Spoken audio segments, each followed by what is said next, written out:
And I rejoice in us being able to share this space together, listen to the Dharma, learn the Dharma, and improve our practice. So today, our session is practical tips for formal daily meditation with Ajahn Achalo. We have Ajahn Achalo back again by popular demand. Last time we didn't have nearly enough time to run through all the questions for Ajahn, so I'm so happy that he's back, and I think all of us are very happy to have Ajahn talk to us again. If you didn't hear our last talk, Ajahn was born in Australia in 1972. In 1996, Ajahn ordained as a bhikkhu under Ajahn Liam at Wat Pah Pong, the monastery founded by Venerable Ajahn Chah. Although most of his training has taken place in Thailand, Ajahn Achalo has also lived in several international forest monasteries in the Ajahn Chah lineage. During his years of training, he has received personal guidance from many remarkable teachers, among them Ajahn Sumedho, Ajahn Pasano, Ajahn Jayasaro, and Ajahn Kayano. Most of his bhikkhu life, Ajahn has considered 10 Ajahn Anand, abbot of Wat Marjan, to be his principal mentor. Oh my gosh, I'm sorry that I'm not pronouncing the name, if I'm not pronouncing the names right. But on the website of all of Ajahn Achalo's talks and meditations have been presented in a more thorough and specialized context at www.peacebeyondsuffering.org. Yep, and today will be an interactive session. So if you had any questions during or after the talk, please feel free to pop it in a chat. Tina will jump in and facilitate the session after a brief introduction from Ajahn Achalo. If there's no other comments or questions, we'll get started. Over to you, Ajahn. Okay, nice to see you again and encourage you. Some mates down in Australia. I started my Buddhist practice in the Blue Mountains, actually, at the Goenka Center, and still feel some connection with, probably I've spent half my life in Asia now, half my life in Australia. But, it's nice to encourage people, the place where I was born. Thought it might be good to just collect our thoughts a little bit, do a little bit of a guided meditation, perhaps 20 minutes. Then questions and answers, discussion time. Closing the eyes, set the intention that we're going to be mindful of the in and out breathing. And for the first few breaths, we take a deep in breath and a deep out breath. Trying to know the feelings of the entire body of breath from the nose, chest and abdomen.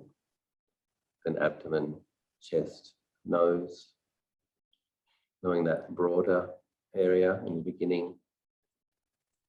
Breathing deeply in. Breathing deeply out. With the in-breath, using it to arrive in the moment, to find a center in experience, in awareness. The out-breath, putting the past down.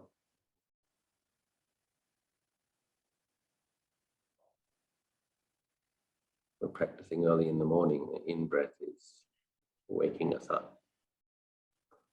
Later in the day, after a busy day, we're putting down the day with the out-breath.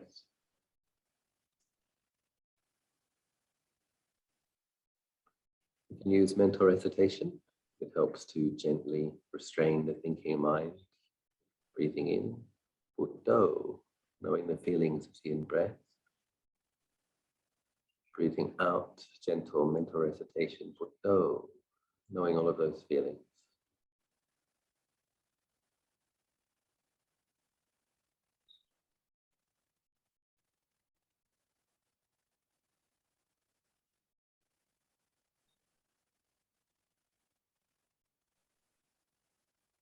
Nose, chest, abdomen, space, abdomen, chest, nose.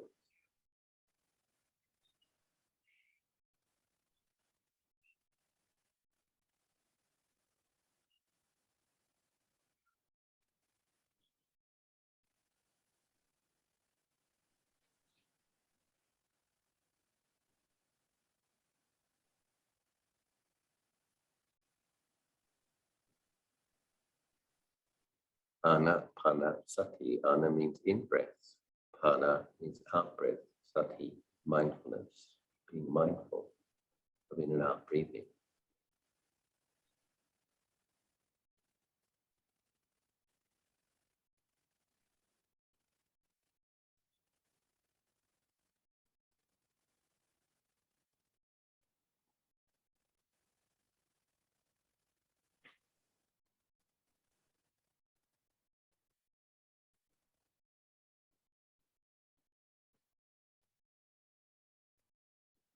If you find it easier to be consistently mindful of the breathing in one area, be that at the tip of the nose or the upper lip or the chest or the abdomen,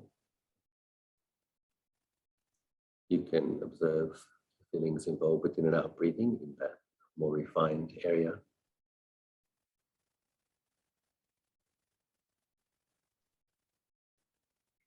Still knowing the beginning, middle, and end, space, beginning, middle, and end of each in and out breath, knowing the feelings associated with breathing as they arise and change moment by moment.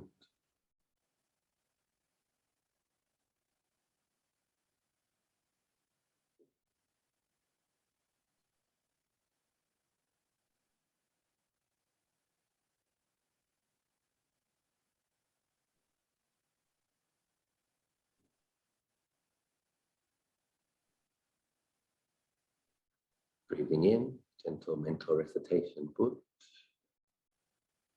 Breathing out, Do. Put Do means mindful, awake, aware.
The breath is always with us in this human birth.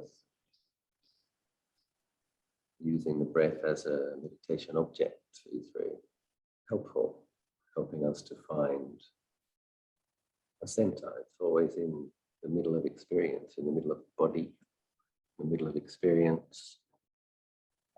We practice mindfulness of breathing. It helps us to find an eye in the storm, or an anchor in the waves of experience. Something to use to stay present, to stay centered. Keeping the mind in the middle, not becoming too swayed with liking and disliking.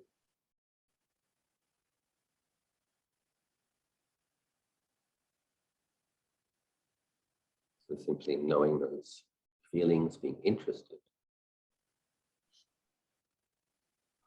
When we are consistently mindful of the meditation object, some sense of settledness, coolness, or tranquility can arise.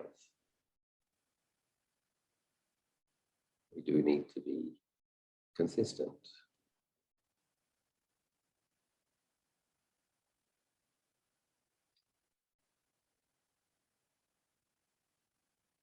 It's good to have faith in the meditation object.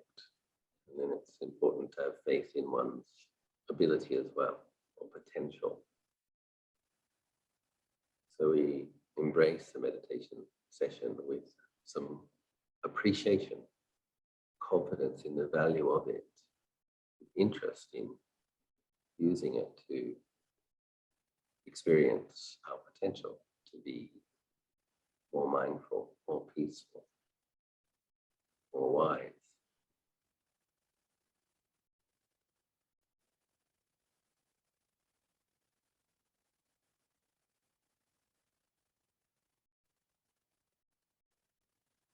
Breathing input, breathing out the mindful of the breath.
With each in-breath, a new moment, new energy.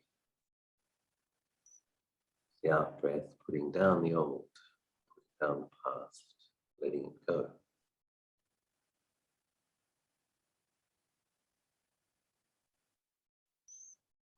Truly being in the moment, allowing the mind to settle, to regenerate some good energy.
Aware of the in-breath good, aware of the out-breath go, mindfully knowing.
appreciating the opportunity to allow the mind to rest, to settle, to take refuge in the meditation object.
And just one more minute, appreciating the breath,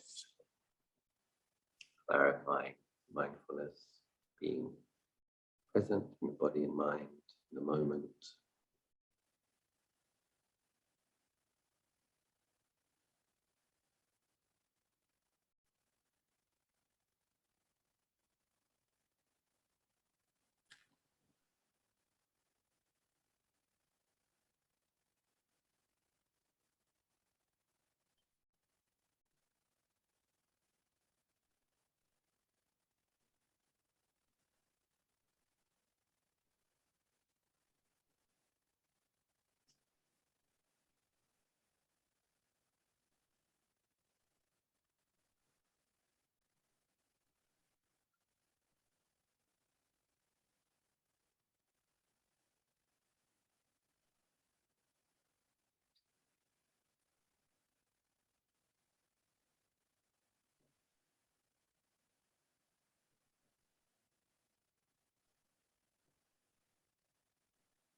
And that brings us to the end of the guided meditation. And I believe Tina and Sophia, we had some questions that were left over that weren't answered from the previous session. Yes, thank you, Ajahn, for leading that session, and welcome back, everyone. Hope you had a good sit. We did have some questions from last time, and those questions arose through our discussion, which came from a question that I posed to the group, and I'll just ask the group again the same question, which is, do you have any challenges or difficulties in meditation or in your daily practice? So, excuse me, I'm just a bit distracted by what's happening in the room. So any challenges that you experience in instilling a daily meditation and or mindfulness practice. So if you have anything that you would like Ajahn to give you advice about in terms of your meditation practice, now's the time for that. So all you need to do is pop it into the chat, or if you feel like unmuting yourself, you could also do that as well. And some of the questions that we had from last time, which we can go through, I'll start with this one, which is from Brett Ajahn. So Brett's question or comment is, my main limitation for consistency is worrying that I am doing it wrong and wasting my time. So many techniques. So Ajahn, any comments about that? Yeah. So I think choosing a main technique is very helpful, and then being somewhat committed to it for a period of time. And so we were just doing a breath meditation together, and if we just make the simple breath meditation the main method, that doesn't mean that we can't do a few minutes of loving kindness or some reflections on impermanence, etc. But the foundation practice being breath meditation, and then it's good to become familiar with the five hindrances to concentration arising. So the first one is sensual craving for pleasant things. The second one is aversion, irritation, anger. And then you have dullness, or laziness, and restlessness and worry, anxiety. And the last one is doubt. And so the thing about, we need to understand that these hindrances will be manifesting in various ways, most of the time actually. So we need to develop an understanding that hindrances are normal or ordinary, and to recognize them as a hindrance and not believe them. So that's the thing. The dangerous thing about doubts is that they can damage confidence. And so, one practice is to doubt the doubt. It's like, I'll have confidence in what the Buddha says, It's like the Buddha praised breath meditation, and he said it brings great results. So it's like when you're sitting there and you have a thought, oh, I'm doing this wrong, or I don't think this will work. We just remind ourselves, well, the Buddha said it does, and so do generations and generations of arahants. So maybe you can just see the doubt as a doubt and not believe it. But I think not stopping and starting too much and not trying too many methods is important, because you won't develop a sense of trusting the meditation object and feeling confident in the meditation object and confident in your abilities. So I guess it's one of the strengths and weaknesses of the modern age, is that we have access to an enormous amount of teachings and from every tradition. And that's great, but it's also a challenge if we shop around too much and change too much. So yeah, just give it a fair go. Really do it for 6 months. Try to do it every day without ever skipping, and for at least a half an hour. And then I think you will develop confidence in it. You'll see that it's peaceful sometimes, and that there's more clarity and presence of mind in your daily life, less reactivity. And then, of course, when we see the benefit of it, we try to increase to 2 sessions or longer sessions. Get more benefits. Thank you, Ajahn. And also these groups and having teachers like Ajahn come is also a really good way for us to speak with someone who is well practiced and get some advice and tips. So if anyone ever feels like you're worrying if you're doing it right, then maybe going to a good teacher would be a good way as well to discuss about your meditation practice. So thank you, Ajahn, so much. And also, if in some of the discussions that we have, if anything arises for you, feel free to put it into the chat as well. Okay, so the next is from Benjamin. And Ajahn, you may remember last week we spoke a lot about exercise and how exercise and mindfulness or meditation practice may help and support one another. So this is something from Benjamin on the topic of exercise. I added in a morning somewhat rigorous exercise session, most mornings to wake up, and use the evening meditation to wind down. But I would like to use the suggestion and make it the first thing of my morning. So given my heart rate will go up from exercise, is it okay or better to meditate in the morning after bed and then exercise straight afterwards, eat, then back to our daily lives / work, etc.? I was under the impression that the physical exercise straight after meditation wasn't ideal. Not sure where I got this impression from, but just curious. Yeah, so I think gentle or kind of aerobic exercise like walking or even a swift walk for half an hour, 45 minutes is fine before meditation. Yoga is also fine before meditation. But if you do a rigorous workout before meditation, you're gonna lift your heart rate up, and it's going to be more difficult for the mind to become peaceful with a mind and body that's somewhat agitated. So it depends on the type of exercise. If you're talking about a rigorous exercise, it's fine to do it after the meditation. Depends also how drowsy you are in the mornings. So some vigorous exercises okay to wake up, like 50 star jumps or 50 push-ups or whatever. But if you're talking about like a proper workout, you're doing 20 minutes, 30 minutes, 40 minutes. That is going to get the heart rate up. for probably an hour or two. And so it's probably best to do that after the meditation. Thank you. And we were saying that like a walk in nature actually kind of gets you a bit grounded, a bit more in your body, and then people often have a more peaceful state. And similarly with a yoga session, many people find that. Thanks, Ajahn. So it seems like the type of exercise and how rigorous it is important to consider. Yeah. Thank you. Yeah. I mean, sometimes it really depends, doesn't it? Like if you're really agitated, sometimes going for a good proper workout, it can kind of tire out your mind in a good way. You know, it really depends, doesn't it? So it's an occasional thing, it's okay. Like if it takes your mind off what you're obsessing about, and it takes the energy away from obsessive thoughts.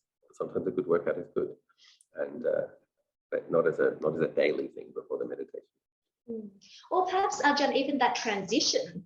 So I know that for some people they may, I know a teacher who recommends that if people like walking meditation, but slow walking is not enough to calm the mind down initially, then they could start with a bit more rigorous walking and then slowly move to a slower pace. So perhaps for those who are interested in more rigorous exercise, just to get their minds woken up or being present, and then slowly transitioning to something smoother and then meditation. Right, and just experiment. And you should be able to see for yourself if your mind became more agitated or if your mind kind of feels more settled, more happy to be peaceful in the moment. Yeah. Great, thank you. Okay, the next is from Walter. Ajahn, is it okay to use a guided meditation recording every time I do meditation? Should I try to wean myself off guided meditation recordings over time, or is it okay to continue to use these recordings indefinitely? And I know, Ajahn, you've got some fantastic guided meditations out there as well, which is great to use. But any advice for Walter? Yeah, so I do think it is important to learn how to do it yourself. I think that is important. So when you know how to do a basic body sweep, you know how to go from a broader awareness of breath to a more refined awareness of breath. It's important that we learn how to teach ourselves and prompt ourselves, remind ourselves. And one of the things about mindfulness is sometimes translated as right recollection, which is kind of close to remembering. So we have to be able to remind ourselves when we're losing it. Ignorance is sometimes translated as forgetting. So it's like, because of ignorance, we keep forgetting. We use mindfulness to keep remembering. So yeah, that training ourselves to be able to listen to many Dhamma talks. You've done many guided meditations. So actually developing your own intuitive wisdom about what might be most suitable in this moment. I think it's an important part of learning how to be confident in your understanding and your abilities. And so it's also a little bit lazy, isn't it? Kind of someone else is doing half the work for you. And but I think at the same time, if you kind of lose the plot a bit, if life gets busy or there's some kind of drama in life and your mind gets scattered, then it's okay to go back to the guided meditation that helped you in the past, to hear the calm and encouraging voice of a teacher who you trust. You know, it can be helpful. Sometimes we need that. Like I lived with Ajahn Achalo for 5 rainy season retreats, and I still listen to his Dhamma talks maybe 3 times a week, even though I haven't lived with him for 15 years. It's just like, yeah, okay, I still want to hear my teacher's voice sometimes, but not every session. So it's like, yes, so slowly weaning ourselves off guided meditation, but going back onto it when we need it. That's right. And if things get a bit dry, or you feel like you need a bit more, another challenge, you know, it's like there are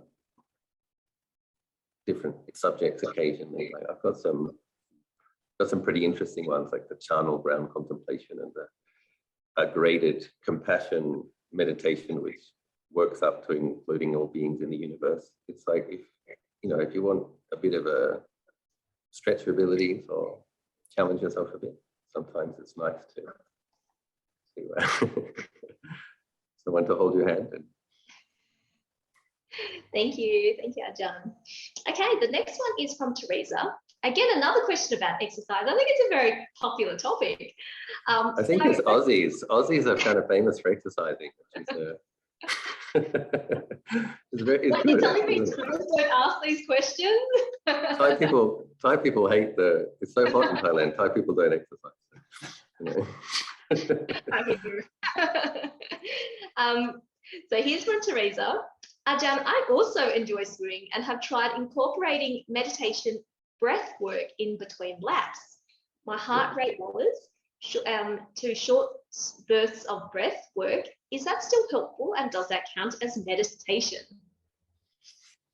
I think it does. Again, I actually think I used to swim. I think I mentioned this. I used to swim 2 kilometers 3 times a week when I was a layman in Sydney. So that's 40 laps of a 50-meter pool. And I did used to find it, but then I didn't have a trained mind, and I had a lot of restlessness. Young, passionate man, and so yeah, I found it enormously helpful to just wear myself out a bit and count the breaths. 1, 2, 3, 1, 2, 3, and you have to be in your body, because to some degree, to not bang your head at the end of the lap or not bump into other people. So I just found it helpful, and yeah, but I would see it as like training. We're supposed to try it. We're trying to train in having some awareness in all postures all throughout the day and all activities, right? So that's a period of time where you don't have to attend to kind of too many abstract thoughts, and so it's a period of time where you're training being present in the body, but it's probably not going to get as refined as when you're sitting still and being with your breathing. But it's an activity that I think is supportive. Just like the forest monks will do 1 or 2 sessions of walking meditation each day, as well as sitting. I think going for a swim can be a bit like that, but swimming meditation. I would love to have a 50-meter pool in the monastery, but so far no millionaires have offered me that. So, It's not a Thai thing. no, not a Thai thing. Thank you, Ajahn. The next is from Sophia. She asks, Ajahn, you've mentioned Ajahn Mahabhava as a good teacher for the Buddha method. Is there anyone else I should search up to find out more about the Buddha meditation? By the way, thank you very much for your advice tonight. They've been very helpful. Yeah, I think, the way it's often taught in the forest tradition is it's not so much a sophisticated, graduated philosophy or theory. Basically, people are encouraged to just do it and work out through trial and error how it works by doing it a lot. It's a very pragmatic and practical kind of a tradition. So, Luang Por Chah, he just made, the monks had to be at the morning chanting, the monks had to go on alms round, the monks had to sweep leaves, the monks had to be at the evening chanting. And they had, in that kind of having that structure, the schedule, all these activities, within that they had to train their minds with the liking and the disliking, and once a week they didn't sleep as well. They would meditate all night once a week. So Luang Por Chah gave them, sometimes he decided to teach them for 1 hour, 2 hours, 3 hours, 4 hours. So all night sometimes. So he gave them plenty of opportunities to see irritation and aversion and learn how to let go of it. But that is advanced training. But it wasn't like coming and getting more refined details on a philosophy. It was, you use this method until you learn how to find a center, maintain a center, keep a balance through trial and error. And Ajahn Anand basically says, when people ask what method is most suitable for me, he usually says breath meditation is suitable for everybody. And then when someone says, I've tried it, but I get better results with Buddha, that sometimes happens, then Ajahn Anand says, okay, so do that. And then it's like, the right method for you is the one that works, and the one that you enjoy, the one that you like. And so yeah, I'm not sure where you can. I think one of the things that would be helpful, of course, is if you can find another practitioner who has used that as a foundation for their practice. You can find a monk or a nun who has done that, and then ask them how they've used it. That's probably useful, but I don't know any myself. Thank you, I Ajahn. mean, there probably are monks who I know who do it, but they haven't. I don't know that. I don't know what methods they're using. Thank you, Ajahn. And I know that in Sydney, where Sophia, you're based, we do have some monks who do practice in that technique of Budo. So if you're interested, we could speak more about that. So for example, Chalkun Samai from Papurongsi, he's one of the first teachers who taught me that method as well. So yeah, so we do have some local monastics who can support you through that. Thank you. And for those who have joined us, welcome. What we're doing is we have the pleasure of having Ajahn here answer our questions and give us some really good tips about our practice. So the question I've posed for everyone to consider, and feel free to pop it into the chat, is what are some challenges that you experience in your daily meditation and or mindfulness practice? And also for those who were here last week, if you put anything into practice and you have any follow-up questions, now's the opportunity. So let's make this time worthwhile. And speaking of which, Ajahn, our next questioner is coming from Richard. And Richard says, hi, Ajahn Achalo. Thank you again for taking your time to talk to us. Since last time, I've increased my meditation time from 10 minutes daily to 15 minutes twice a week, and 10 minutes the other sessions. After about 30 to 40 minutes, the meditation gets intense. The best way I can describe it is the visual field I experience becomes really chaotic. It kind of feels like my mind is fighting itself. I wanted to know if this is normal, or if it's not, what can I do to overcome it? Thank you. The visual field, is this person's eyes closed, may I ask? Yes, so Richard, if you are there, you can either unmute yourself. Yeah, my eyes are closed. Okay, so when you say the visual field gets chaotic, are you having some kind of visual phenomenon coming up in your mind? Or Yep. Is it like colors, or what is it? Yeah, I guess I could say it's like a light show, almost. Okay, and are you taking breath meditation as the main object? Or? Yes. And are you using the mental recitation as well, Buddha? Or? I'm not sure. I kind of just sit there. Do you use any kind of mantra while you're watching the breath? Do you? I kind of just, when a thought comes to my mind, I let it sit there for a bit, and then I take my focus and put it back to the breath. Right. Yeah. So I would recommend training with the word Buddha, the syllables Buddha, and because when you give the mind just a little something to do, it's gonna keep it from doing other things. Okay. So it's like you're just giving it just enough of a task. You're mostly interested in the feelings of the in and out breathing, but you use a mental recitation to gently restrain the thinking mind. And if you can be more consistently with the breath, what will happen is, if you start to see visual phenomena, and some people just do, some people just have more of that than others. They'll see colors, or they'll see movement, and it's similar to like if you're doing walking meditation. When birds fly past and butterflies fly past and nice clouds go past, you don't stare at them or get distracted at them. You're just kind of aware of movement. It's like mindful of seeing. So when you're meditating and you have visual phenomena coming up, it's the same thing.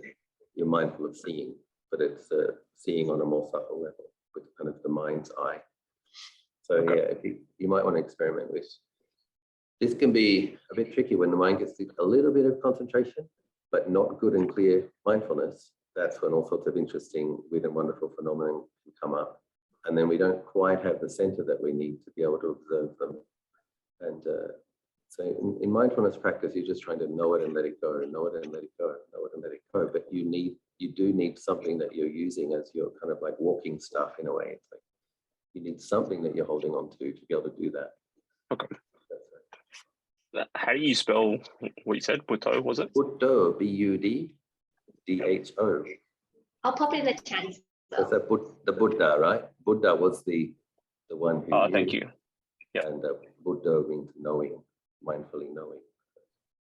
Okay, great. Thank you so much. All right.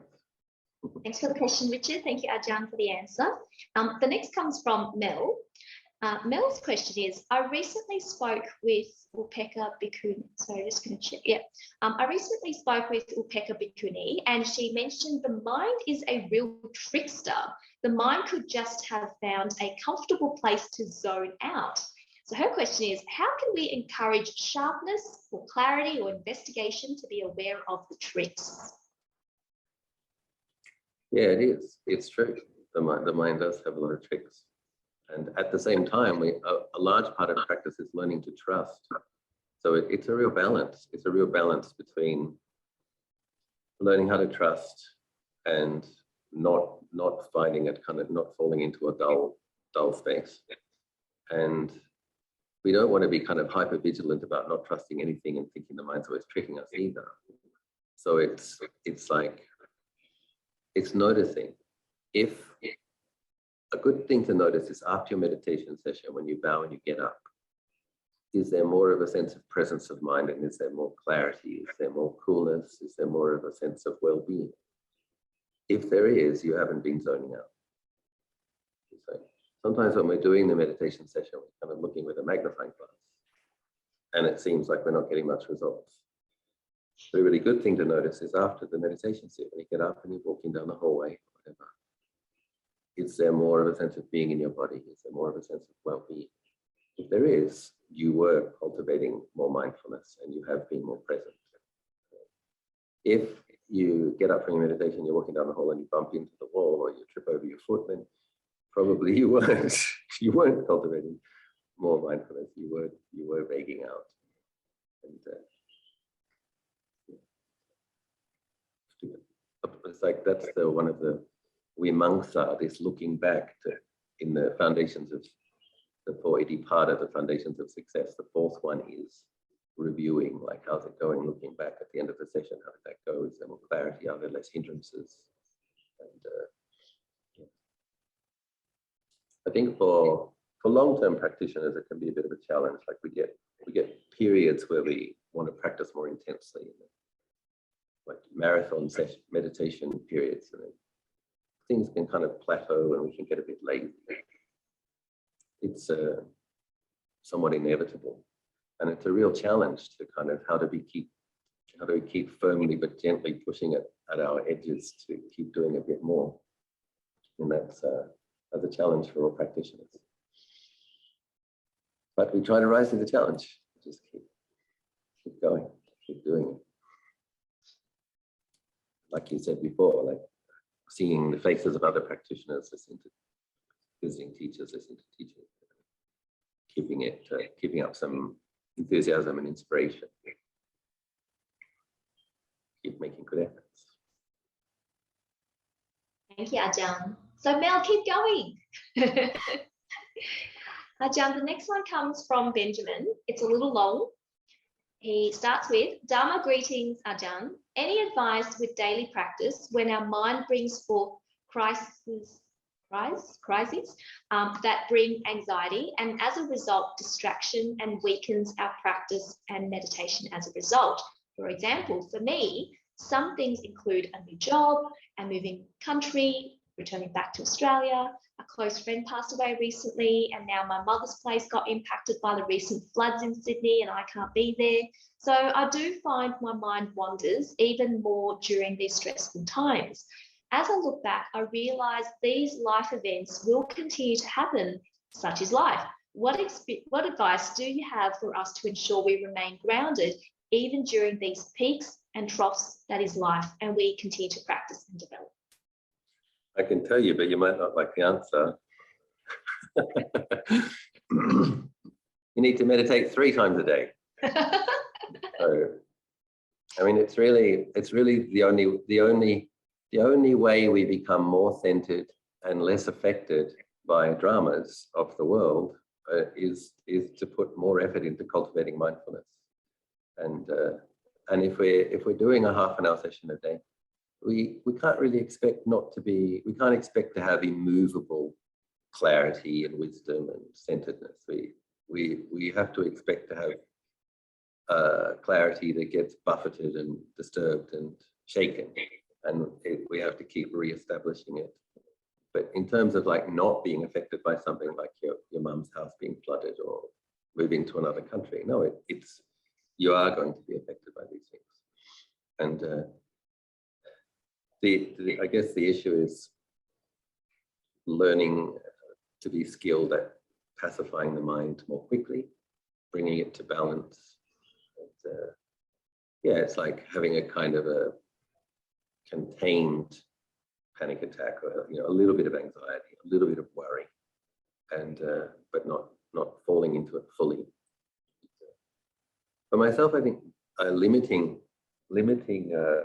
media is important and helpful. Traditionally, human beings, as the organism grew until recently, you'd be in one city or in one valley, and you might not hear about a disaster on the other side of the world until 6 months later or a year later, and it's already happened. But in this day and age where you can have the latest mass shooting in America, and the latest war and the latest economic crisis of every country streamed live, I think we have to be compassionate to ourselves and realistic with how much a mind can take, and limit the amount of media news that we expose ourselves to. And if something really big is going on in the world, you're going to hear about it. I don't know if it's necessary to watch any news at all, because you will hear from your workmates or your friends about the latest drama, and it's a big enough drama. But yeah, I think in terms of if someone is prone to anxiety, then limiting the amount of anxiety-provoking information that one exposes oneself to is good. But yeah, if you're moving countries, it's one of the most stressful things you can do, I think. Changing jobs, moving houses, changing countries. And so skillful meditation doesn't mean not feeling anything or not being aware of these things. It's how you practice with these things. So you try to maintain a centeredness and some balance while there are, I often use the phrases "eye in the storm" or "anchor on the sea." So there are going to be waves, and there is a storm. And it's like, so how do we use the meditation objects to find an eye in the storm? How do we use the meditation objects to anchor ourselves in experience through the ups and downs? But in general, the more practice we can do, the better we get at keeping the mind in the middle, and or finding balance more quickly. Of course, when we start to meditate really a lot, the mind's going to get more sensitive as well. So when it gets more sensitive, it's gonna feel things more acutely, and it's just so it's what we have to learn how to practice with impingement. And I think metta practice, I often teach doing metta for the first 5 minutes, in conjunction with the breath, breathing in, may I be well, breathing out, may I be happy, so that when we experience things throughout the day, if we get really adept at that, when something's impinging on the mind and there's some kind of feeling of anxiety, one can go straight to, may I be well, may I be happy. Just holding this loving, supporting, friendly energy in the heart space as the waves come crashing in. I mean, as an abbot, I live in a small community, but that also means I have to do most of the stuff. I'm the one looking at the building projects and the accounts and receiving guests, and there's quite a bit of impingement in my life and quite a lot of people I have to be involved in. I get a lot of time each day to practice, but I also have a lot on. So I need to have this. This is a really important part of my practice. When I'm listening to someone whose father just died on a motorcycle accident, or answering an email from someone who's on 4th stage cancer, or dealing with a donor who made a pledge and changed their mind, and you're halfway through the project, and it's like, it's the human realm is a place of impingement. And it's like, one has to support oneself while doing one's duty. And how do you do your duties and be efficient and effective? and support yourself through it. So I find the metta practice enormously helpful, actually absolutely necessary myself. Some really great tips. Thank you so much, Ajahn. Ajahn, do you think that it sounds like a lot of this is also to deal with the uncertainties of life and the impermanence of life and the vicissitudes of life? Is there anything in terms of the Dhamma practice, in addition to meditation and mindfulness practice that you've spoken about, that could help with that? Yeah, well, I think insights into the First Noble Truth. So when Lord Buddha says the conditioned realm is unsatisfactory, he meant it. And there's something in us that wants things to be reasonable, that wants change to be not too upheaving, you know. We want impingement to be not too impinging. We want change to be not too traumatic. We want people to be reasonable. And Lord Buddha explains to us that the very nature of conditions is that they are unsatisfactory. If you find yourself in a situation where you think, oh, this is absolutely lovely and totally satisfactory, sadhu, but I'm telling you, it's not going to last very long. Something's coming. And so, of course, the wonderful thing is that we can train ourselves. You know, the thing that causes suffering, there's painful feelings, but then there's this experience of a being suffering. That's something that we add to experience, right? So that's related to our craving, liking and not liking. That's something we do. And a lot of practice is kind of trying to peel that off of experience. Like, okay, there's this painful thing which kind of sucks, right? But how much am I resenting it? How much am I not wanting it to be that way? How much am I resisting it? How much am I reacting to it? Well, that's something we can give a lot of attention to. So being realistic with our expectations of conditioned world, and when there is suffering, reminding ourselves. Ajahn Sumedho says this all the time in his talks. It's like this. It's like just, you know, when you come and you meditate and there's suffering, it's like this. It's like this is the way it is. It's not saying it should be otherwise. It's just acknowledging it. This is the way it is. That's great. Something else that I like to say to myself sometimes is, what do you expect? So when something happens, it's like, well, we're in samsara. What do you expect? That's it. And I think there's more lower realms lower than this one than there are upper realms higher than it, I think. Or at least there's more beings down there than above our heads. But, yeah. It gets much worse. I mean, that's another thing as well, isn't it? It's a healthy sense of perspective.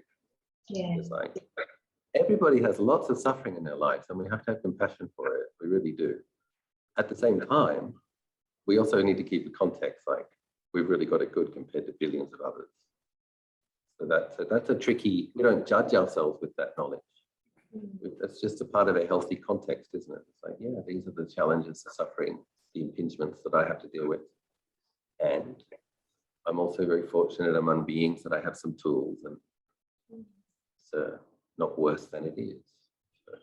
So perhaps the practice of gratitude then comes into that. I think that is helpful. But it does have to come from the right space. It has to come from recognizing the good fortune, relatively speaking, rather from that voice that says you should be grateful. That doesn't work.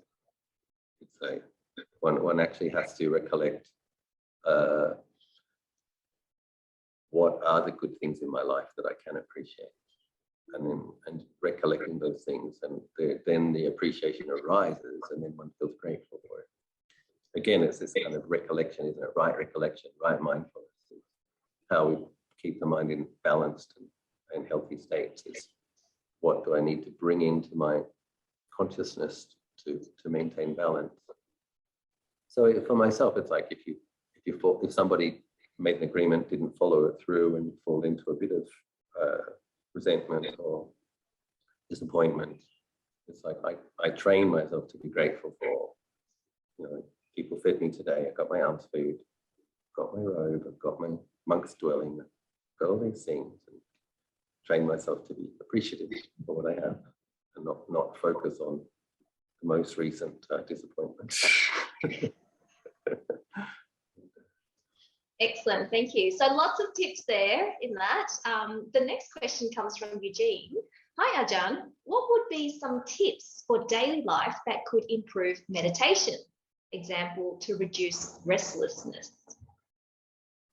Less social media, less entertainment, going to bed earlier.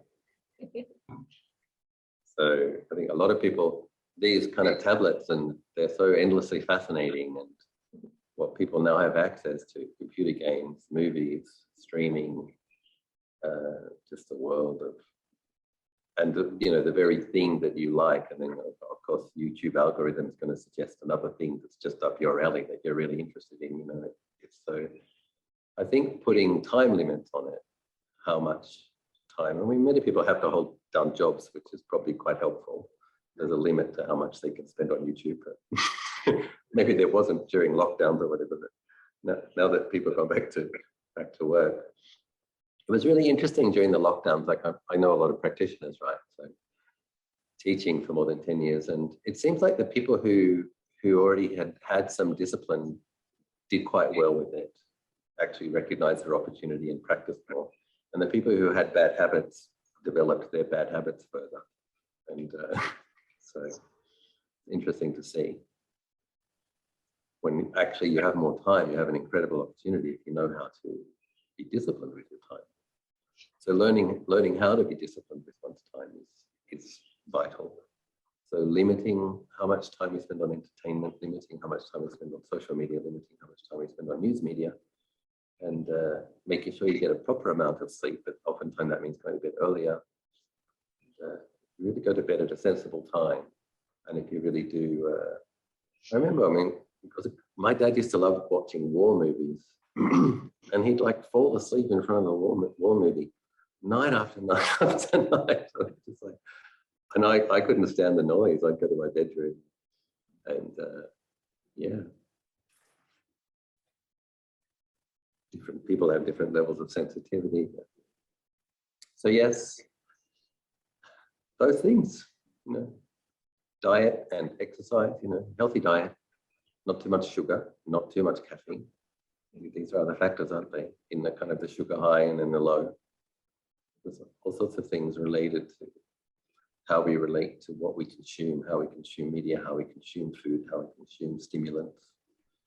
So, yeah, I think as you get older, you get a bit of a rhythm, and you get attached to your rhythm, and you can kind of pace these things sensibly. I have 3 coffees a day, and I have them at exactly the same time. And I don't have a strong one. I have a kind of a mild coffee 3 times a day. So hopefully we'll get into the habit of regular meditation, and that can stick as we get older. Yeah, and I think like limiting the other things, limiting the media and the entertainment and the news is going to open up more time, right? So then when you put parameters around how much you consume of that stuff and how much you're on devices, you're going to free up more time to be on your pillow, meditation pillow, as well as your sleeping pillow. Thank you, Ajahn. And I think the very traditional practice, look what the monastics do. Whatever the monastics have been doing for a couple of thousand years, they've been doing it for good reasons. So one of the things they do is chant before meditation. Like, because when you do a session of chanting before the meditation, it's kind of already putting the mind on more wholesome objects and taking it off other objects and inclining it towards kind of Dharma vibration, Dharma reflections, and then you meditate. So that there's a reason people have been doing that for thousands of years. It works. Thank you, Ajahn. The next question comes from Shalani. And the question is, Ajahn, do you have any suggestions about a timetable to follow to enhance our meditation practice? Yes, I do. So if possible, different people have different levels of commitment, or also their life is making, depending how busy people are, right? But if possible, a morning and an evening session is going to be helpful, and then consistency. But if you can only commit to 1 session a day at this stage, that's okay. But really commit to it, like try not to miss it. because one of the things that I think we were talking about last time is mindfulness is a subtle quality that grows strong over time with consistency. But if we aren't consistent, it never gets strong. And there's this kind of one step forward, one step back, one step forward, one step back. But if we don't allow that one step back, even if we're only taking small steps, but we keep going, then over time it gets stronger. We see the benefits, then we're more motivated to doing multiple sessions. So obviously, if people are working from home, it might be easier to fit in an afternoon session rather than a late night session.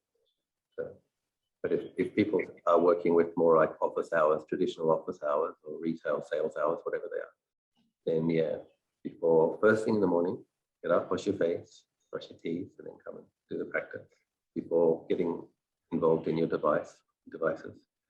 And then again in the evening before sleeping. But if possible, before work and then mid-afternoon is probably most helpful.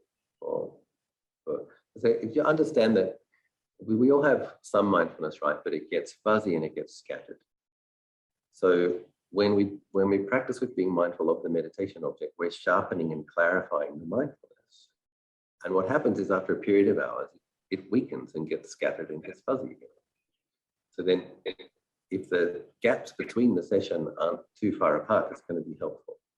So it's like if you're doing one session at 6 in the morning and you're doing another session at 3 in the afternoon, not too much time has gone by when you kind of re-establish the clarity, pick up the meditation object again.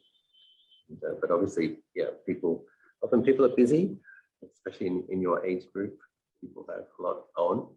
And when people become semi-retired and retired, they can have more flexibility. Yeah.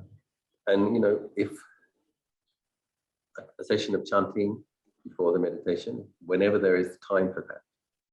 So some people are more awake in the mornings. Getting up early in the morning is easier for some people. For some people, they're more like night people. And, you can do some chanting once a day, whatever your favorite chanting is before the meditation. Very helpful.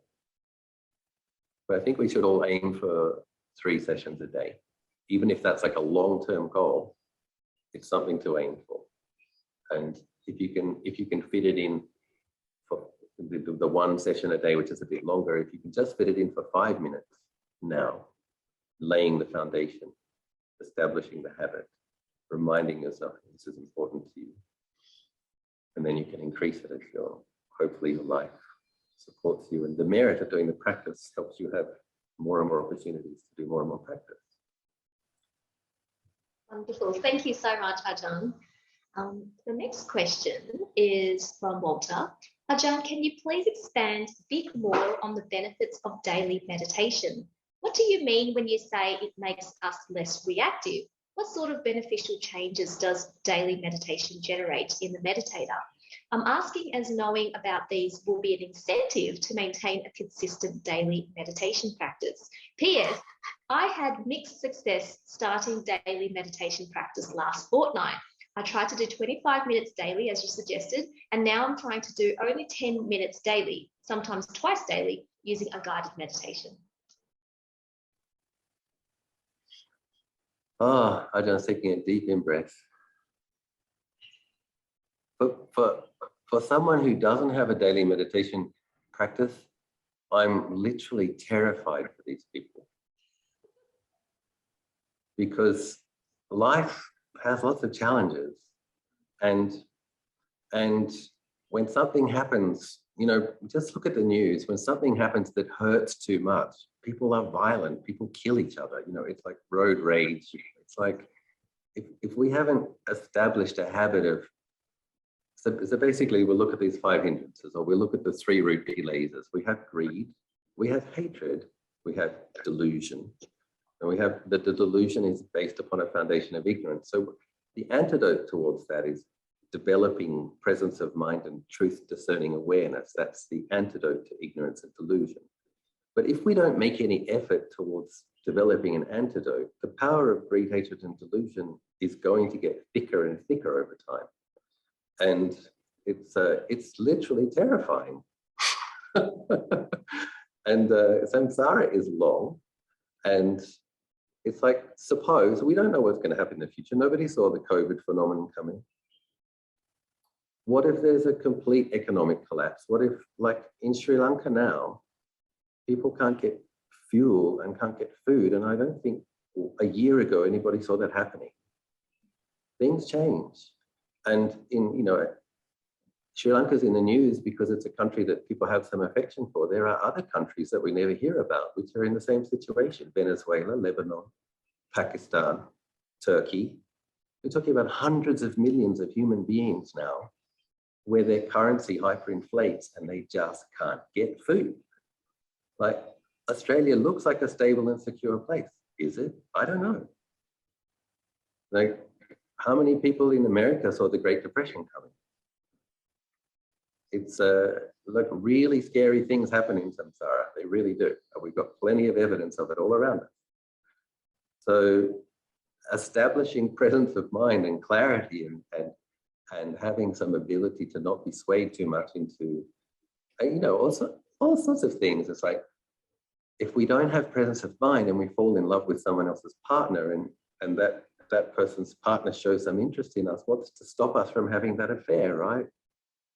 If you don't have enough money to pay your bills and you see that there's an opportunity to steal from your boss, what's to stop you from committing the fraud or the embezzling the funds? It's like, one needs to have the clarity of mind to say, no, don't do that.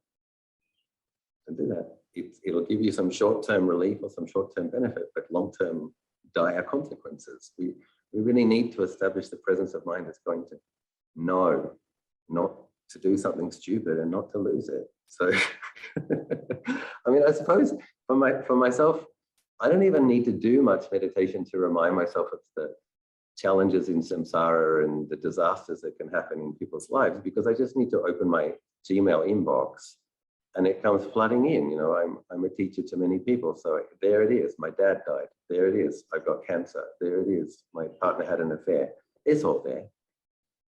And I go for arms around in the village, and that one's doing this and that one's doing that. And I just, I see when people make mistakes and the consequences for their lives, I see it. So just being present to and noticing the lives of others is a constant reminder to me about why keeping ethical precepts is vital and why I need to make sure that I'm doing practices that help me to keep equilibrium, and not for the mind to not become overpowered by the forces of the kilesa, the defilements. So I think in general, you can see that society is becoming more reactive and less moral.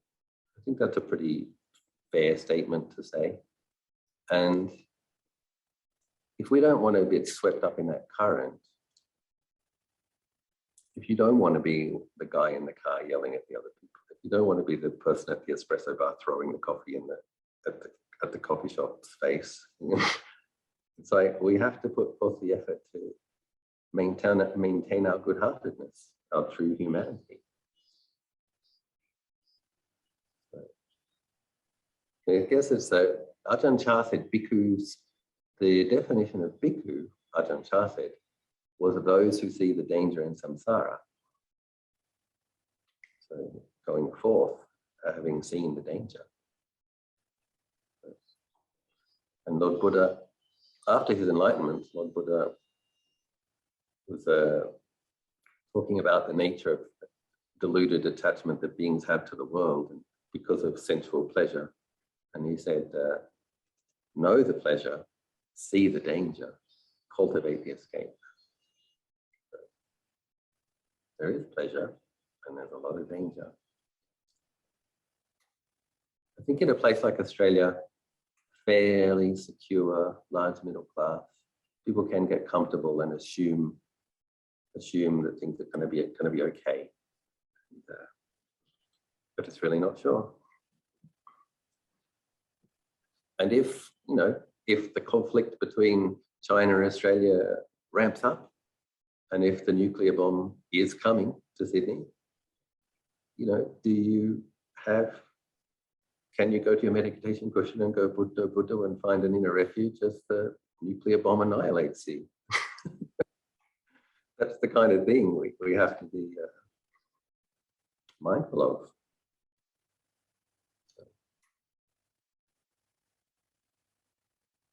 But yes, in general, if you can be consistent with your meditation, you should notice capacity to be more even-tempered and less reactive, and to forgive more quickly, and to not be pushed around by the mind's desires and aversions is a real relief, actually, and it's really conducive for a sense of healthy self-respect and integrity.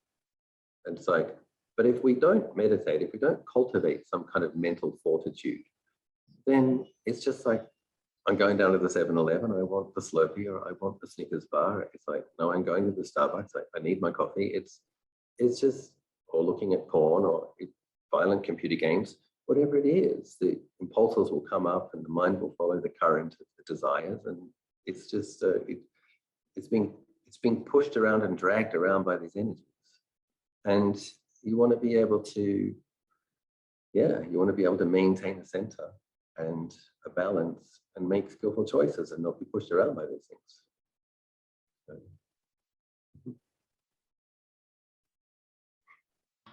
Excellent. Thank you so much, Ajahn. Some really good tips there. And I can see that Walter has also given some comments to Walter as well. So Walter, hopefully that will assist you. So Ajahn, we've got another question which is somewhat related to what we were just talking about. This is from Sophia. And she says, Ajahn, you talked about faith in meditation last time to generate energy. Do you have any stories where breathing meditation has helped you through a difficult situation to help us with building on our faith? Every day. Every day you come to sit and it's a bit of a kind of a fantasy. It's a nice fantasy, a romantic fantasy that monks on the forest on a mountain live extremely peaceful lives. And it's true that we have more time to meditate, but there's, it's still, the monastery exists within samsara and monks are human beings. So there's conflicts in the community, there's betrayals in the, people say unfair, harsh criticisms which are unfair, people say harsh criticisms that might be fair. It's like, there's just a lot of stuff that impinges on the body and mind in this realm.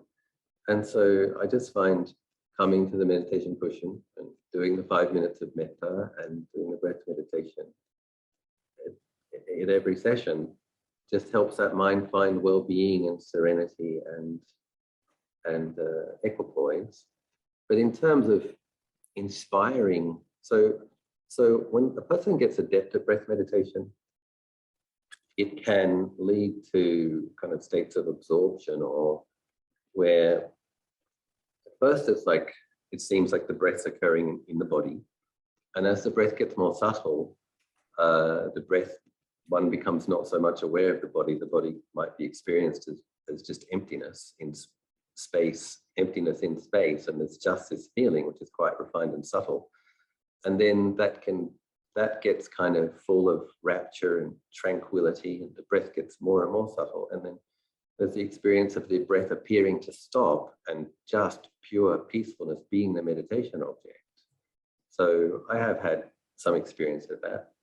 And so in terms of getting a break from samsara or the difficulties of life, I mean, just being able to pick up pure peacefulness and not being aware of the world at all, just having pure peace for a period of time, and then the perception of the breath comes back, and the perception of thoughts and memories and the sense of being a self and others comes back again. You've had a break from it. And so yes, if one cultivates it to the point of becoming adept, it becomes a real, extremely helpful in putting it down for periods of time, and then picking it up with more mindfulness and wisdom afterwards. So wonderful. Thank you, Ajahn. And there's kind of, done a lot of meditation under the Bodhi tree in Bodhgaya, and there's been this, what's really interesting about it is on the same day, it's at Bodhgaya, I don't know how many people have been, but it tends to be a noisy and crowded place, sometimes dirty. And you never know what's coming around the corner in terms of various groups. And there can be grumpiness, irritation, in the morning or in the afternoon, but then in another session, because I was doing 2.5-hour sessions, 4 2.5-hour sessions a day for more than a month. I've done that many times. And one of the reasons I love doing that is that the spiritual powers get more powerful.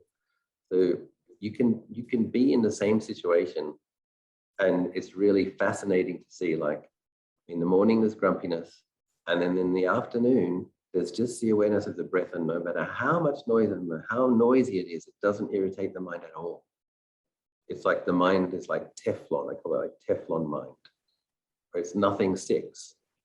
It's just this spacious awareness, and the awareness of the breath is in the middle of it. And whatever happens, the bird shits on you, somebody brushes against you, a loud megaphone comes around the corner, hot sun on the side of your face, and there's just the awareness of the breath and no irritation.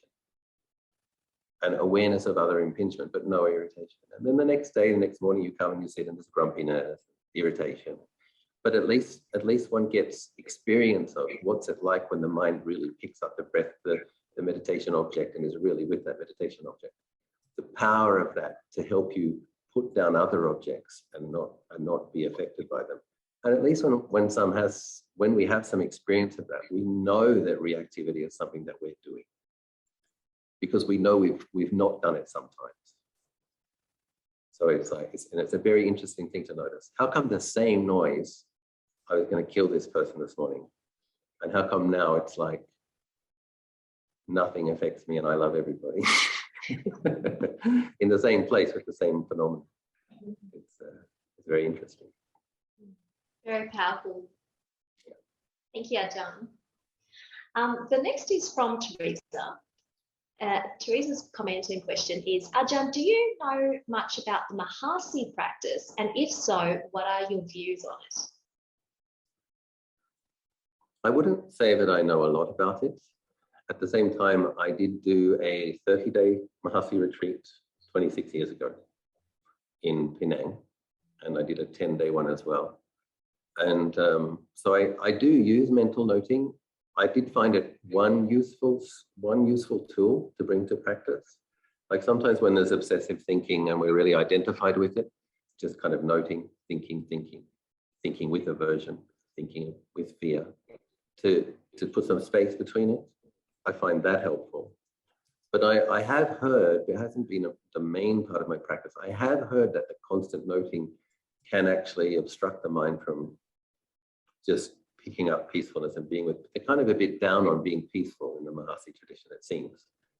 And the way Ajahn Achalo explains it in the development of calm and insight is that we want some peacefulness because that's the true foundation of a deeper insight. So if the mind becomes peaceful, it's fine, allow it to be peaceful and enjoy it.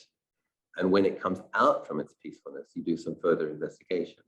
And your investigations after the peacefulness are going to go deeper. So we don't want to do things that will obstruct the mind experiencing peace. It's like, it doesn't, for most people, it doesn't happen that often. So if it does happen, allow the mind to experience that and derive some inspiration. This is one of the things the mind is capable of, feeling deeply serene and tranquil and peaceful and full.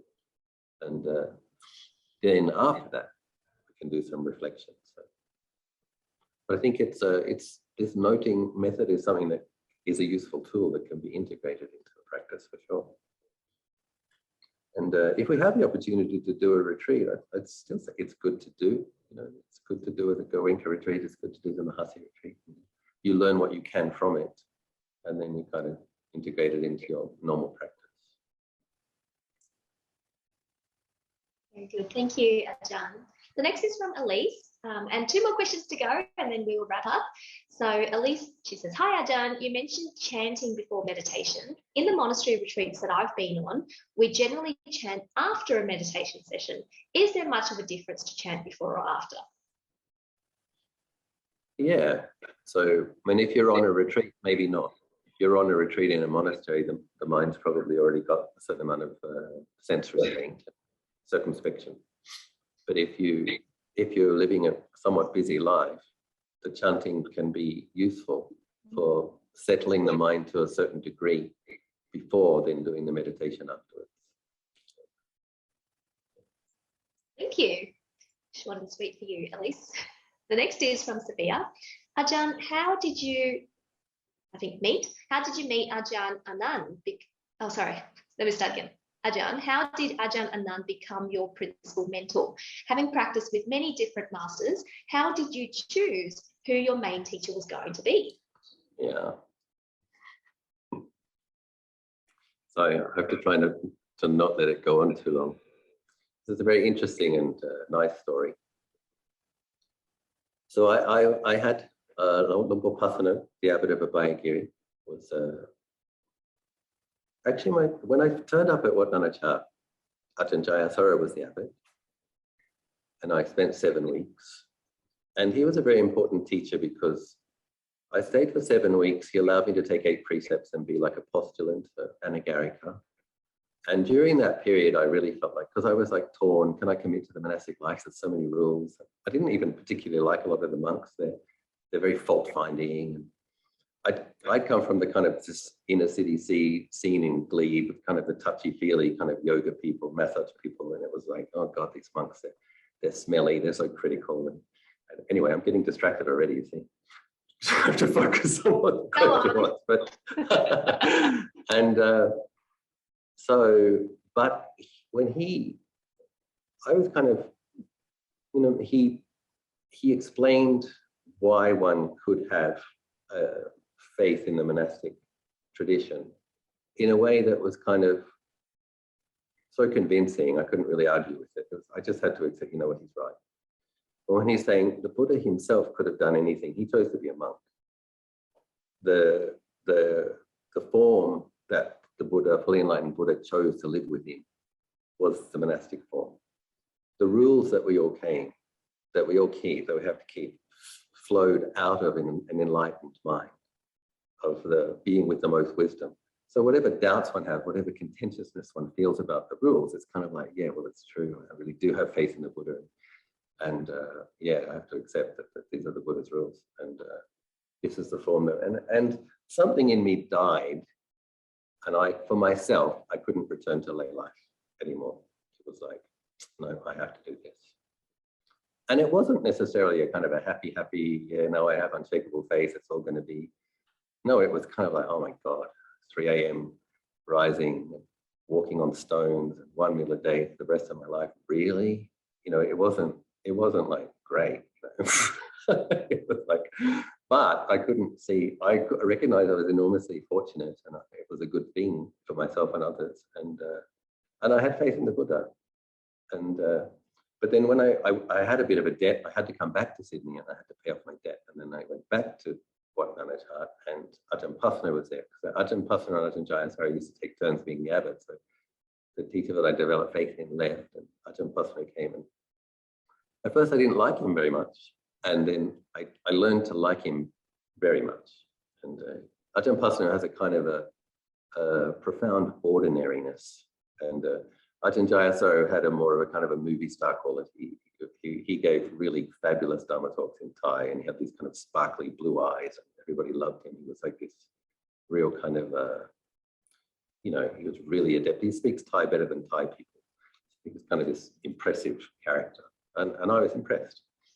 And I came back, and Ajahn Pasana was there, and he's just kind of this grounded, down to earth, and not especially eloquent, but utterly decent human being, and very sane. And so I used to massage his feet. I learned a bit of Thai massage before I became a novice. I used to massage his feet, and there was just this sense of, he's a really decent, really sane person. And that's not something you meet that often these days, right?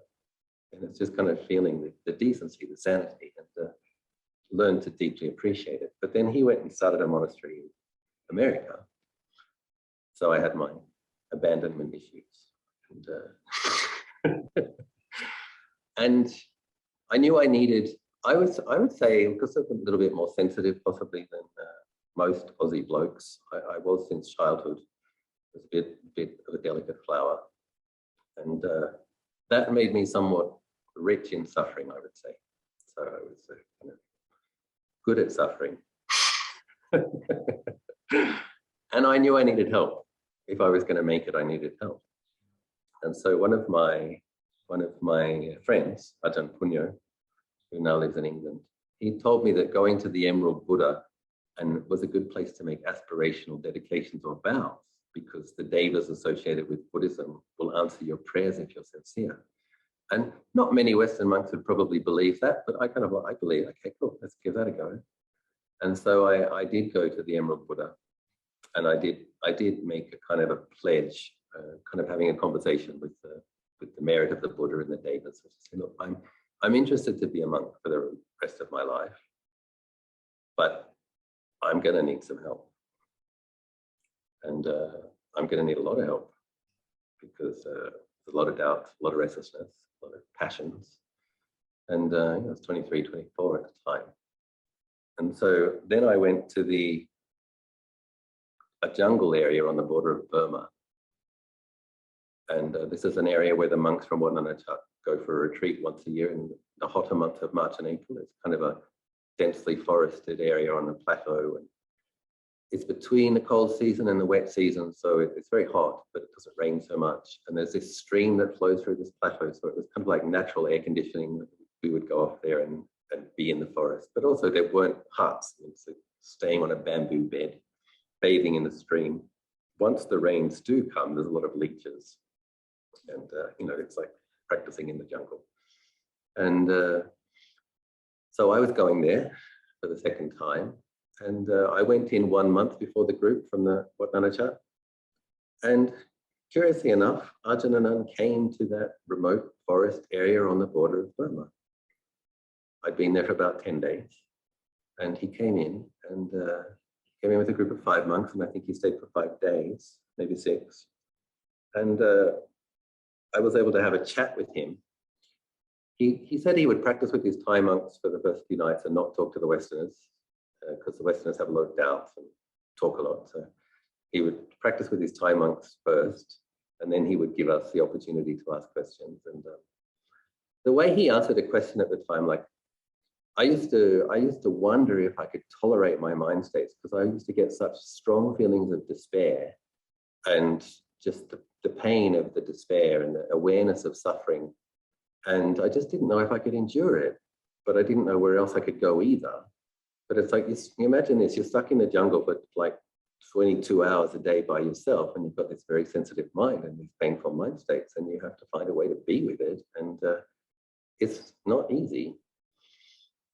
And I didn't, there were times when I wanted to kill myself, but I had faith that rebirth was real and that killing myself wouldn't help anything.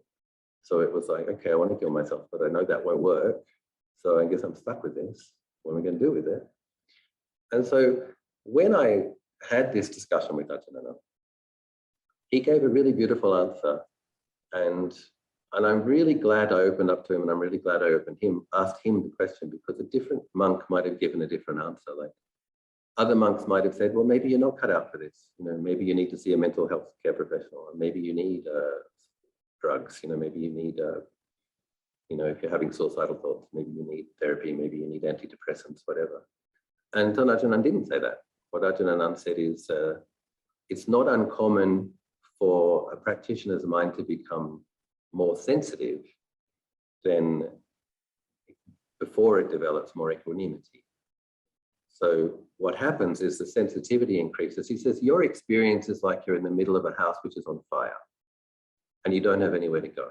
So your mind is burning, and you're aware of the fire. But then he said, and that's actually an accurate perception. It is on fire. It is all suffering.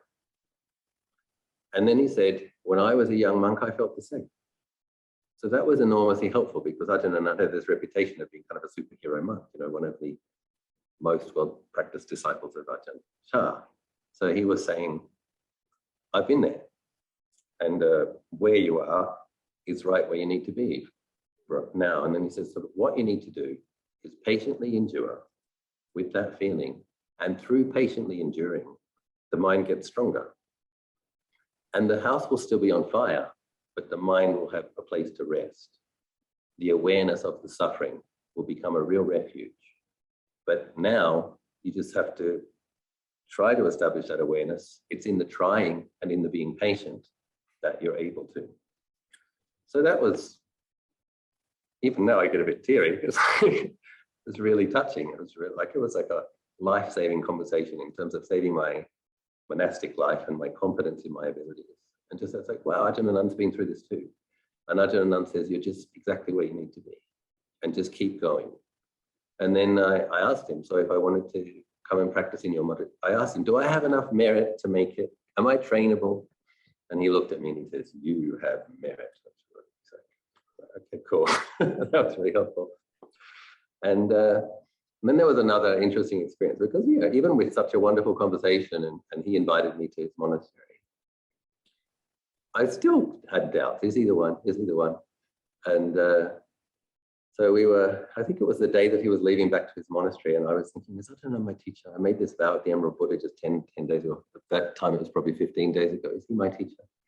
And so on that day, somebody actually brought in a pizza. We're in this remote area on the border of Burma, and somebody's driven in and bought a pizza. And I think there were, his 5 monks plus us 4. There were 9 monks, and there were 8 pieces of pizza.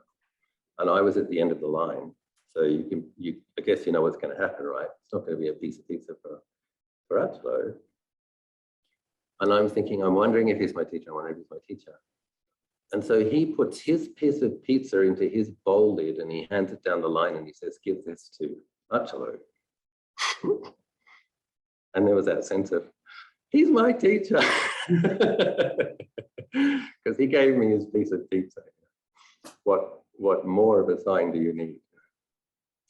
So, and then when I went to live with him, it became obvious that he has some mind reading abilities and a lot of metta. And that's what I needed. I didn't necessarily need the mind reading abilities, but I did need that sense of somebody with a very pure and powerful loving mind would radiate loving kindness to me when I was struggling. You know, that, and enormously helpful. At first, being around monks who do have mind reading abilities, if you're prone to a bit of paranoia, it can be quite painful. And it takes a while to realize that, you know, they've seen it all before. And it's not just you that's having bad thoughts. They do have a lot of equanimity. And so their kind of being okay with you helps you to be okay with you. So it's an interesting thing to, at the same time, if you really lose it, if you're really getting some unwholesome mindsets, they might kind of give you a firm sideways look. Kind of like, okay, that's a bit much, you know.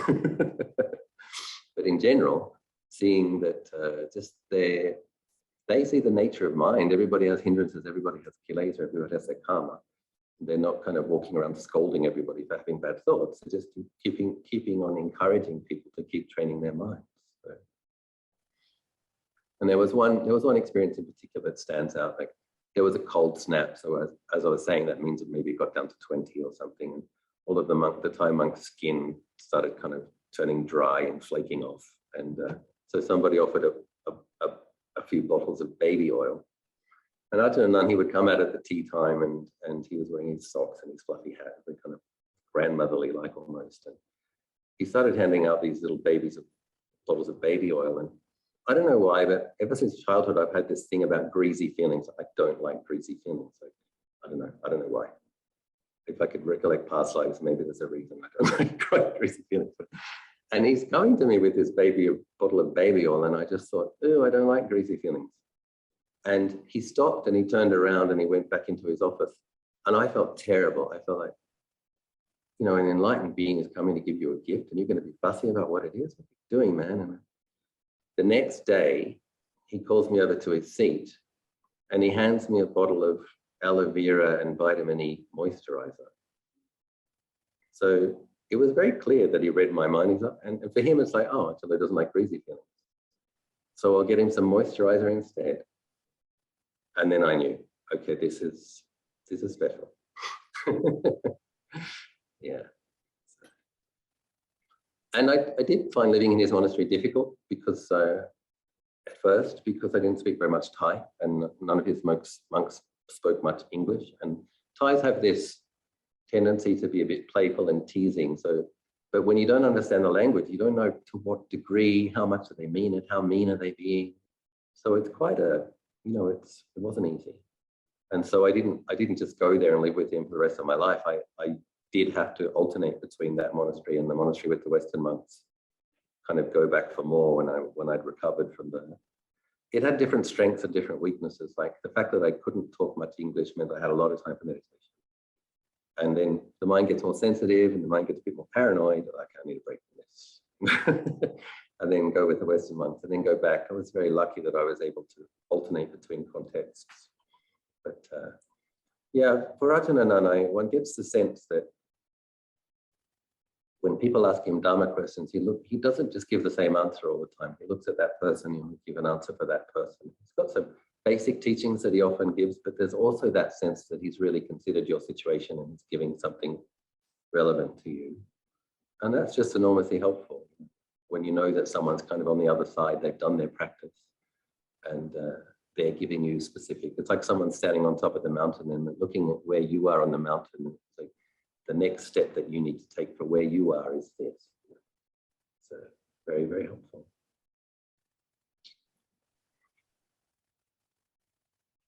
Thank you, Ajahn. How inspiring. And it's really inspiring. I always love hearing stories such as these and also hearing your journey as well as your struggles and how you overcame them as well. So thank you so much for sharing. I will also keep in mind that Emerald Buddha, if I ever get one for Metta Centre.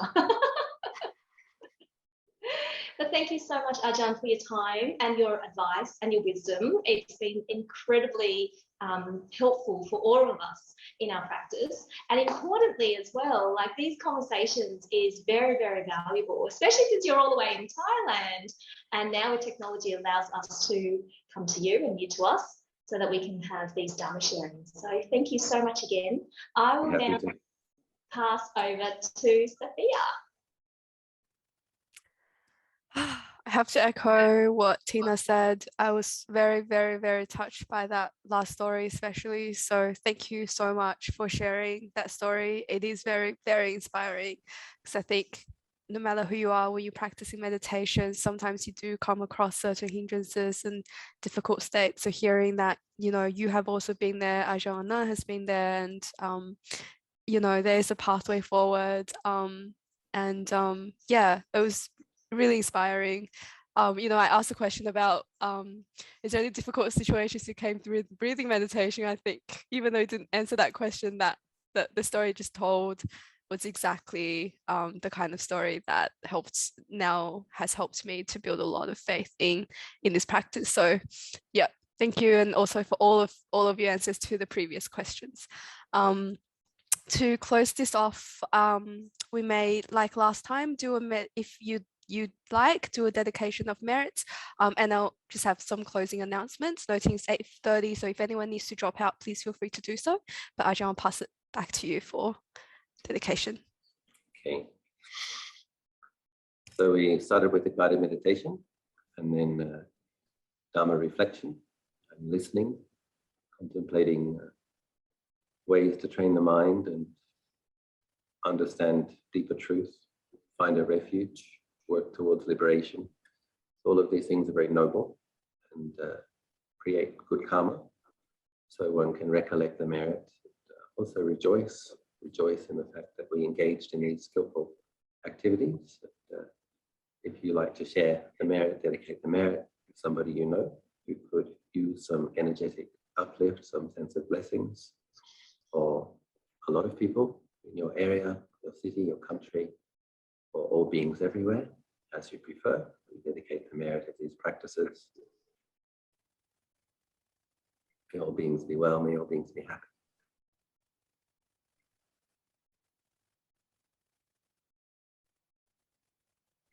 Okay. Sadhu. Thank you, Ajahn. We'd love to have you back again. Thank you. Yeah. Enjoy sharing with you also. Nice to encourage people.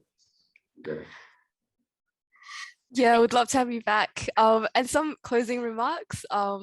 We've got a workshop this Saturday with Karen. And next Wednesday we've got Tina, who's going to be speaking. So Tina actually doesn't have a topic in mind yet, because a speaker was unwell, so Tina's going to take over. So if you had any topics that you'd like Tina to cover, please feel free to email us or just send a note in this chat right now. And Karen would join us just for a minute or so to talk through what she had in mind for the workshop this Saturday. Yeah. So I might say goodbye now, guys. Yeah. Bye. Bye. Thank you, Thank you, Ajahn. Thank you. See you next time. See you next time. Bye. Yes, so I'm Karen Gillis-Reid, and Tina has been kind enough to allow me to share one of the mindful resources in my Business Warrior Heart Wellbeing Services, which provides self-regulation for adults as well as parents and teachers of children who may be struggling with challenging behaviour. So it provides mindful solutions, and the focus is on resourcing both the parent as well as the child and adults in general. So my workshop is the mindful play resource. So there's 6 components within Holistic Emotional Affiliate Limbic Solutions, which is HEALS, and that's the how-to of my behaviour support services. And so mindful dinosaurs is basically something that's influenced by Dorothy Heathcote, who's a UK educator, and it imbues early childhood drama with their sports as well. So the children are given the opportunity to contribute to the story unfolding. So it's really interactive. It's something they have ownership about, and it's going to be providing the children as well as the parents with a really concrete, accessible set of skills to imbue self-soothing strategies for the children as well as for the parents. And I'm really looking forward to it, and it's a lot of fun. I've done early childhood drama before with young children, and it's very upbeat and very affirming. I'm also going to be including some of the other mindful resources that are components within HEALS. So there'll be some mindful drawing related to the skills that they've learnt in their role as mindful dinosaurs overcoming adversity in the drama. So you're very welcome to come and participate in whatever. It doesn't matter if you're not a parent, it's fine. You can still come and just be part of it. You're very welcome. So thank you, Tina, for giving me the opportunity to share some of my expertise in that area. Thank you for offering your expertise. So it's this Saturday, and it's right here at Bankstown at the Meta Centre, and the time for it is 1:30 to 2:30. It's 1 hour. You're welcome to come, and also if you have kids, you're of course welcome to bring them along as well. And it's free. You just have to pay for this stuff, and it's offering for free. So we're so grateful for Karen and her generosity. So please tell everyone we still have plenty of room. So hopefully you can join. Now we also, as you heard earlier from Sophia, have excuse me, me leading a session next week.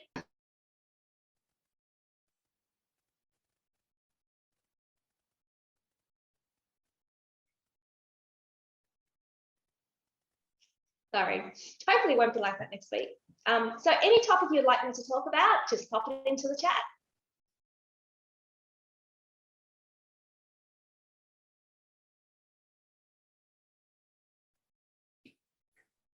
Yeah, so if there's any topic that you would like me to talk about, you can pop it into the chat, or you can let me know now. I don't really mind what to talk about. So anything that is practical for everyone, and then we'll have a facilitated discussion. So back to you, Sophia. Thank you, and I hope you feel better soon, Tina. And thank you, Karen. I hope the workshop is a great one. I unfortunately can't be here, but hope it's, hope it goes well. And thank you everyone for being part of this wonderful session. I hope you all got something out of it and can continue on with the practice. And we hope to see you either this Saturday or next Wednesday. Have a lovely evening. Thank you. Thanks, everyone. Thank you, Thank everyone. you. Thanks, everyone. Thank you.